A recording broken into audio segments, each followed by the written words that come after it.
రెండు విషయాలు ఉన్నాయి. ఒకటి వాళ్ళు ఏంటంటే పర్సంటేజ్ ఇవ్వకపోతే మేము ఆడము అన్నది క్లారిటీగా చెప్తున్నాం. So something around 24 theatres 23 theatres. In case వాళ్ళు అదే పట్టుదల మీద ఉంటే మీ తాలూకా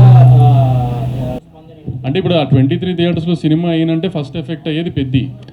సో అప్పుడు పెద్ద ఎఫెక్ట్ అయితే ఏంటంటే అప్పుడు చిరంజీవి గారి దగ్గరికి వెళ్ళి చరణ్ గారి దగ్గరికి వెళ్ళి సార్ ఇది సార్ సిచ్యువేషను ఇట్లా లాస్ట్ మినిట్లో చెప్పారు, ఆల్రెడీ ప్రొడ్యూసర్ అయిన ఆయన పెద్ద మీద ఒక అమౌంట్ ఆఫ్ ఎక్స్పెండిచర్ అయిపోయింది, సో ఇప్పుడు ఈ హిట్ తీసుకునే పొజిషన్లో ప్రొడ్యూసర్ లేరు కాబట్టి ఏం చేద్దామండి అని చిరంజీవి గారిని అడగడం. ఇంకా నెక్స్ట్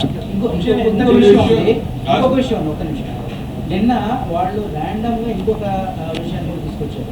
అసలు గవర్నమెంట్ పెంచుతా ఉన్నా కూడా మేము టికెట్ రేట్లు మేమైతే పెంచాం సింగిల్ స్క్రీన్స్లో.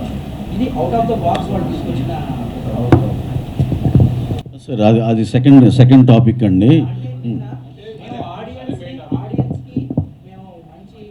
సార్ ఆడియన్స్కి నిజంగా మీరు థియేటర్కి తీసుకురావాలి అనుకుంటే ఒక 50 రూపాయలు 100 రూపాయలు మేము తెచ్చే థియేటర్ రెంట్ కంటే మీరు అమ్మే 500 రూపాయలు పాప్కార్న్ కాలు ఎక్కువ పడిపడుతున్నారు. ఆ ఎఫ్ఎఫ్బిని తగ్గించండి ఫస్ట్. మెయిన్ ఇప్పుడు బుక్ మై షో ఓపెన్ చేయండి మీరు. టికెట్ 150 రూపాయలు 175 రూపీస్ మేము అమ్మేది అనుకోండి, 195 రూపీస్ అమ్ముతాం, లేకపోతే 295 అమ్ముతాం. 295 మీద గవర్నమెంట్ వేసుకోమని చెప్పింది 6 రూపాయలు బుక్ మై షోని.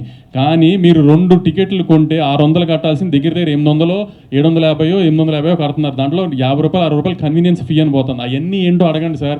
అవన్నీ తగ్గించండి, ఎఫ్ఎన్బి పాప్కార్న్ తగ్గించండి, మీ కూల్ డ్రింకులు తగ్గించండి, అన్నీ తగ్గించండి, ఆటోమేటిక్గా జనం థియేటర్కి వస్తారు. మేము పెట్టే 100 రూపాయలు 50 రూపాయల మూలనే థియేటర్ జనం రావడం ఆగిపోలేదు ఏమి. సార్ వంశీ గారు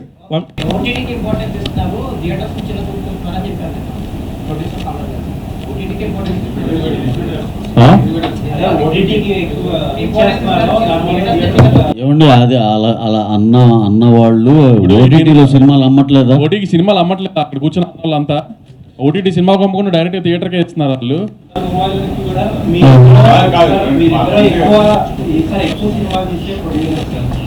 ఒకటి కాస్ట్ గురించి వస్తుంది కదా డిస్కషన్. మీరు చెప్పిన టైం బౌండ్ ప్రోగ్రామ్ ఇదంతా అగ్రీడ్. మీరు ఆల్రెడీ రెమ్యూనరేషన్ అంతా అగ్రీడ్. అంటే మనం ఒప్పుకున్నా ఒప్పుకోకపోయినా రేట్లు టికెట్ రేట్స్ అనేవి జనాలు నుంచి ఫీల్ అవుతున్నారు, మనం తిట్టుకుంటున్నాం కదా. దానికి కూడా ఏదైనా టైం బౌండ్ ప్రోగ్రామ్ పెట్టి ఇంత తర్వాత మేము టికెట్ రేట్లు పెంచమని ఏదో భరోసా ఆడియన్స్. అదే అంటున్నాను. ఇప్పుడు నిన్న వాళ్ళు చెప్పింది ఆమె ప్రొడ్యూసర్కి, సినిమా తీసే ప్రొడ్యూసర్కి ఆ ఎక్స్పెండిచర్కి సంబంధం లేకుండా ర్యాండమ్గా మేము రేట్లు పెంచామని చెప్పారు. అది కాదు కదా. ఇప్పుడు నుంచి ఏంటంటే ఇట్లాంటివన్నీ వస్తున్నాయి. ఆడియన్స్ థియేటర్ టర్న్అవుట్ తగ్గింది, లేకపోతే ఓటీటీ ప్రైస్ తగ్గింది. ఇవన్నీ మాకు లాస్ట్ 6 months 1 year నుంచి జరుగుతున్నాయి. కాబట్టి నెక్స్ట్ బంచ్ సినిమాలు ఎవరు ఏం చేసినా ప్రొడ్యూసర్స్ అందరూ అది కాన్షియస్గానే ఎక్స్పెండిచర్ మీద కానీ రెమ్యునరేషన్స్ మీద కానీ ఒక చెక్తోనే వెళ్తున్నాం. సో ఫర్దర్గా మ్యాక్సిమం 99% ఒక పైన 5 సినిమాలకి తప్పితే ఏ సినిమాకి రేట్ హైక్ లేకుండా చూడటానికి మేమే మ్యాక్సిమం ట్రై చేస్తున్నాం.